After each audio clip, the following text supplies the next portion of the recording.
When the boys let go. Hey guys, welcome back to Grace's channel. You're welcome, and you're welcome. Thank you so much, guys. I'm back with another video, and I'm here to talk to you about marriage part 2. So for some of you guys, I think you watched marriage part 1, and this will be a part 2 for you guys. This video is about how to stay married. So you guys, as you know, marriage is something you gotta work towards getting married, and also something you gotta still work to stay married. So a lot of people think that marriage is just something where you just get that ring and then you just sit down and you do nothing, and yeah, you're married and you just show off that ring to everybody that you're married. No, that is not what it's all about. And if you ask married couples, they'll tell you the same thing, that you still got to work in the marriage to keep your marriage together. Now, I have about 10 biblical rules for a happy marriage. And for me, I think these work, you know. Those people who are married or thinking about those people who are married like 40 years or, 30, 20 years or more, I should say, please comment below, even 10 years or more, right? Let's say 10 years or more. Comment below and let me know if these rules actually work, or if you have tried any of them and they work for you. This is just to help other people out there who are thinking about getting into marriage. Before they get into marriage, it's good for them to know what they have to do, because a lot of people get into marriage and they don't really know what they're doing. They just get in and it's like they're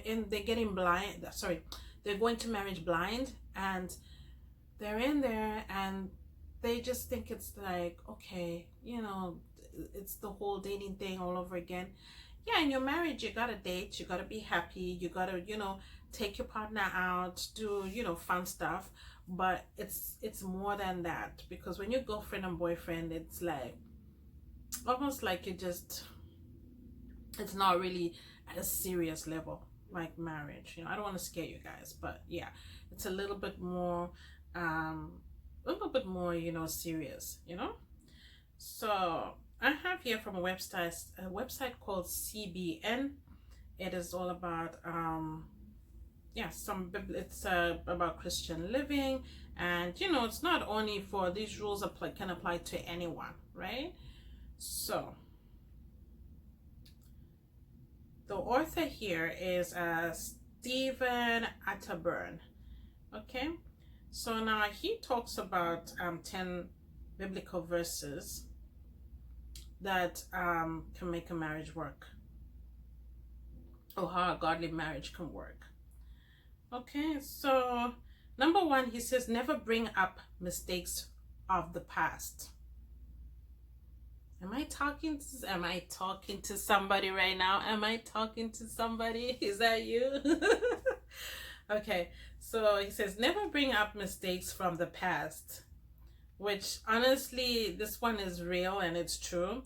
And it says in Luke 6, verse 37 of the Bible, it says, stop criticizing others or it will come back on you. If you forgive others, you will be forgiven. So that's so true. We have to learn to forgive one another. Sometimes we have these issues in marriage, and our partner might make a mistake and we're like, I wouldn't do that. But let's think about it. We're not made the same. People make mistakes, and if you don't like the mistake, talk about it, communicate, and forgive. Learn to forgive. Because when you pile up these things and you don't talk about it, you don't forgive the person, then it turns into something else. And now you're thinking about, it turns into a whole big thing. And that's where, it's hard to come back. You know what I mean? And you'll start thinking about divorce, separation, and all that. But anyway, that's one of the points. The point number 2, he says, neglect the whole world rather than each other. And it says in Mark 8:36 of the Bible again, it says, And how do you benefit if you gain the whole world, guys? The whole world, but lose your own soul in the process? This is so true. What do you benefit from gaining the whole world and losing your soul in the whole process? So, you know, in other words, like, be there for one another. Be there for one another. Don't concentrate too much on these worldly things, and then you forget about your own home, you forget about your partner, you forget about pleasing your partner, and you want to please other people all the time. You know, remember, you know, you lose your own, you don't want to lose your own soul in the process, but gain the whole world, right? So, and then number 3, it says, never go to sleep with an argument unsettled. Never go to sleep with an argument unsettled. And I've heard this so many times. And when you go to sleep, before you go to sleep, forgive your partner. That comes back to the point number 2, forgiveness. Talk about it, you know, forgive your partner. You know, in Ephesians 4:26, it says, and don't sin by letting anger gain control over you. Don't let the sun go down while you are still angry. You see all these points? That's why I believe so much in the Bible, because everything comes back to the Bible. Go back to the basics. And that's what we forget. We think, oh, it's a new age, I don't need to follow that stuff. But the Bible don't lie, guys. Everything that's in the Bible is happening today, and will happen in the future, and has happened before. So yeah, it says don't, but in other words, don't sin by letting anger gain control over you. Don't let the sun go down while you are still angry, because when you carry that anger over, you know, it turns into something else. You know, you haven't addressed the situation, another problem will come, and then they start piling up. Then what sense does that make? And then point number, what am I on? Point number, is it 5? Oh wow, okay. So the next point, guys, is at least once a day, try to say something complimentary to your spouse. That's a beautiful one. Try to say something complimentary to your spouse. They'll appreciate it, especially with us women. We're like flowers. We blossom and we shine and we glow when our partner appreciates us and compliments us. As you know, women and men, we're made different, right? We love for our partner to appreciate us. It makes us want to do more for our partners. So guys out there, remember to compliment, or spouses, partners, or whatever, remember to compliment your partner. Remember to compliment them. And Proverbs of the Bible, chapter 15, verse 4, it says, gentle words bring life and health. A deceitful tongue crushes the spirit. So gentle words bring life and health. Like I said, women will blossom.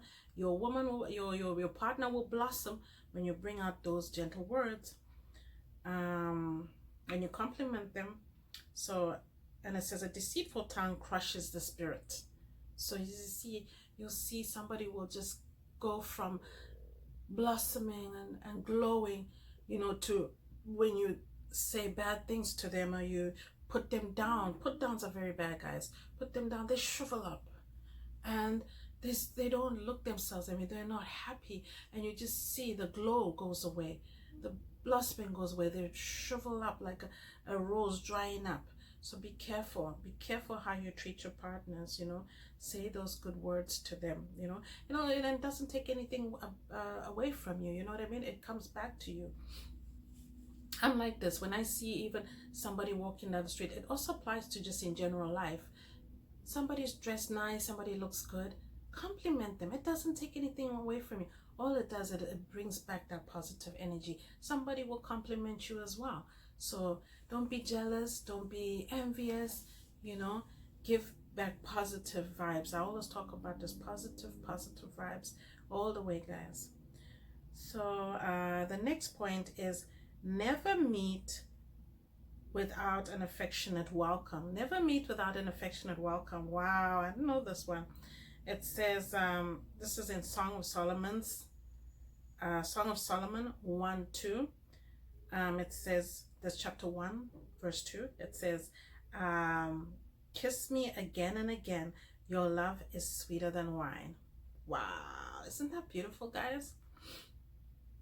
And the next point is, for richer or poorer, rejoice in every moment that God has given you together. For richer or poorer, rejoice in every moment that God has given you. That's interesting. You got to take time to rejoice, in time to take time to enjoy those special moments. You know what I mean? Because they never come back. Like, we keep moving on. Life is not going backwards, going forward. Take time to rejoice those special moments. And in Proverbs 15:17, a bowl of soup with someone you love is better than steak with someone you hate. That's so true. That's so true. You can have a whole big good meal with somebody you hate and you won't enjoy that. But a bowl of soup with somebody that you love, oh, it makes so much, it's so much greater, guys. And this is so true, because you can be, when you're in love, you can be in a desert, you know, with no water, nothing to eat, with somebody you love, but you find the strength to carry on because you're with somebody you love. I mean, you can be living in some little, little shack, but because you're so happy and you're with the person you love, oh my God, everything seems, you feel rich. You feel rich even though you're poor. So this is so true, I think. And the next point is, if you have a choice between making yourself or your mate look good, choose your mate. So if you have a choice of making yourself or your mate look good, choose your mate. And that's so true. That's part of being unselfish. That's really, in relationships, you have to be unselfish. You have to sacrifice sometimes. So, and it says here in Proverbs 3:37, do not withhold good from those who deserve it when it's in your power to help them. So do not withhold good from those who deserve it when it's in your power to help them. That is so true. That is so true. So you have to give of yourself. When you get married, it's like you become one with that other person. You have to be a good partner, give of yourself, be unselfish, you know what I mean? And things work out better. So these are points, these are such good points, honestly. Thank God to this author, and also putting those Bible verses so that we can refer to the Bible as well. This is really, really good. And I think this, will help a lot of people. I hope it will help a lot of people, because I think there's something that you got to copy down and have it in your room, or have it somewhere special that you won't forget it, so that you can keep referring back to it. I'm going to carry on with the next point. The next point says, if they are breathing, your mate will eventually offend you. Learn to forgive. Wow. See? So forgiveness is being like, it's been brought up in different ways in most of these points, if you've noticed. Forgiveness. And that's the main cause of some bad relationships going bad as well, when you can't forgive. Forgive your partner, and remember that you are a sinner as well. Remember that you would want to be forgiven as well. If you want God to forgive you, forgive the other person as well. Forgive them. And you keep moving on in life, and you move to the next step. But if you can't forgive, sometimes you will circle around that same thing. The Lord will take you back to that thing, so that you can remember that this happened before and you didn't forgive. I'm giving you another chance. You got to forgive. So we got to be careful with that one, guys. That one is so important. In general, not only in marriage, in life in general, we have to learn to forgive. Forgive others. And that will cause you to feel better about yourself, because forgiveness to me is also about yourself, about you. It's not only about the other person. You gain more from the forgiveness, believe it or not, than that other person.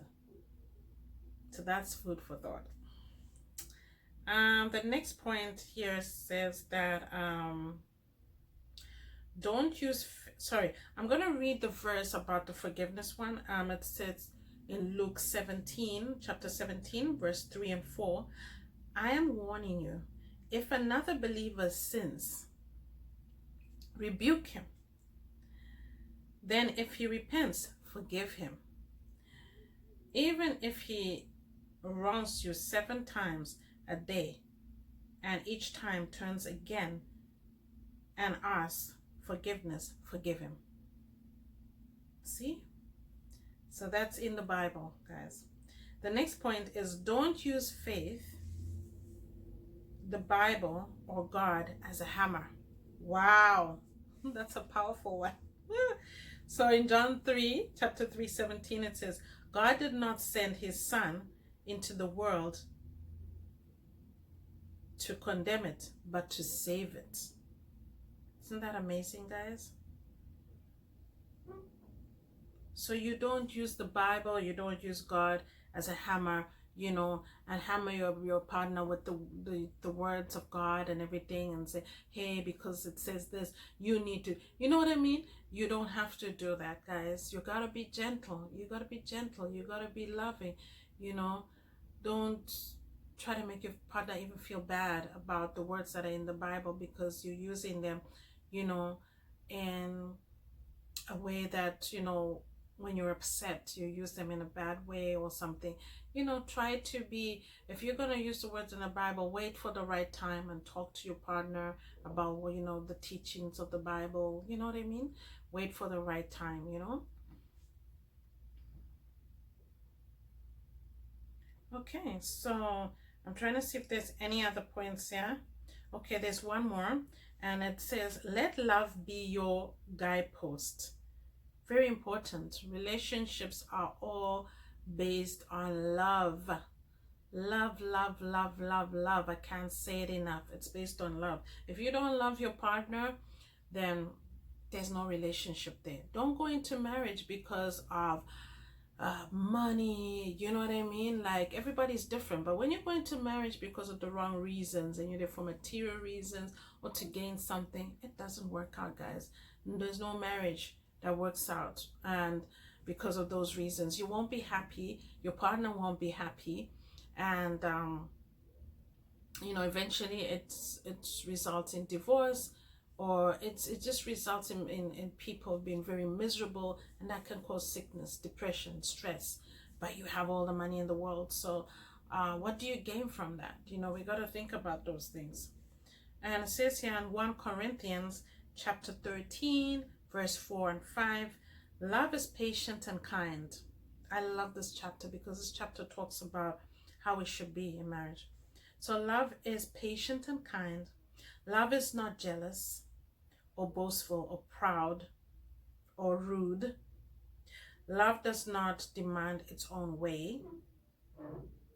Love is not irritable, and it keeps no record of when it has been wronged. So when there's true love, guys, it's all about, you know, forgiveness, giving yourself, you know, being unselfish, you know, not remembering those bad things that the person did to you, you know, trying to move on from those things, you know, and make love stay on top. Make love stay on top and put God in your relationship. Things will work out better for you guys. Like, yeah, so let's try to work on these relationships, guys. Let's try to not think about it showing off a ring. Let's try to do the things that we have to do as women or as men in those relationships. Let's let love conquer, and do your best to show your kids, your family, that, you know, you are doing, you know, you're setting a good example for them, and that, you know, you can stay in marriage and show them that what it takes, and that it's not all about, you know, fun and games. You know what I mean? It's not, sorry about the word games, but it's not all about fun all the time, but we also have to work at it. Okay, guys, so that's all I have for you today. I hope you like my video. Please share this video with others that you think it may help, and don't forget to like and subscribe. And if you're new to this channel, hit the bell notification button to see more videos from me and to get that firsthand look at my videos. Thank you so much again. And remember, stay positive in your marriages. You dig?